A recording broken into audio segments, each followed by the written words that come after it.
आम खबर शामिल करेंगे इस्लामाबाद से। तहरीक Insaf inter party election case की समाअत से मुताल्लिक आपको बताते चलें, मेंबर बलूचिस्तान ने इस्तफसार किया। PTI के इलेक्शन क्या चमकनी में हुए थे?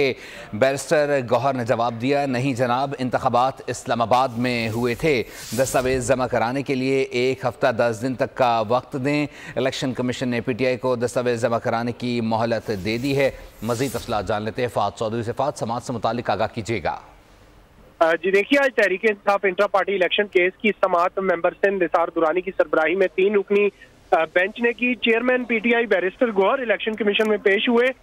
PTI मेंबर बलूचिस्तान ने इस्तफसार किया कि क्या PTI के इलेक्शन चमकनी में हुए थे, जिस पर बैरिस्टर गौहर ने कहा नहीं जनाब, इंतखाबात इस्लामाबाद में ही हुए थे। बैरिस्टर गौहर ने इस्तदा की कि हमने दस्तावेजात जमा करवानी है, 1 हफ्ते से 10 दिन तक का मजीद वक्त दें।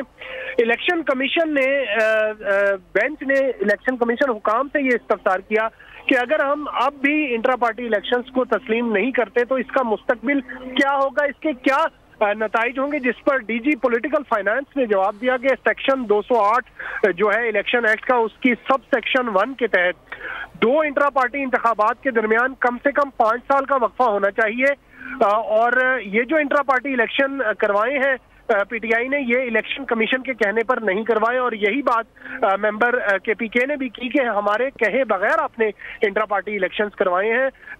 इलेक्शन कमीशन ने DG पॉलिटिकल फाइनेंस से कहा कि आप इस नुक्ते पर आइंदा समाअत में हमारी मुआवनत करें। और बैरिस्टर गौहर ने भी यही कहा कि हम भी आपकी इस हवाले से मुआवनत करेंगे इस नुक्ते पर कि अगर इंट्रा पार्टी इलेक्शन अब भी तस्लीम नहीं किए जाते PTI के तो उसका मुस्तकबिल क्या होगा। इलेक्शन कमीशन ने मोहलत देते हुए PTI को समाअत 2 अक्टूबर तक मुलतवी कर दी। इसी समाअत के दौरान एक दरखास्त लेकर आए नवीद अंजुम, जिनका नाम था। उन्होंने कहा कि मैं चेयरमैन PTI का इलेक्शन लड़ना चाहता था, मैंने कागजात नामजदगी जमा करवाए, लेकिन मेरे कागजात को मुस्तरद कर दिया गया था और मेरी अपील को भी मुस्तरद कर दिया गया था, जिस पर इलेक्शन कमीशन ने उन्हें कहा कि आप अपनी दरखास्त जमा करवाएं, आइंदा समाअत में आपकी बात को सुनेंगे।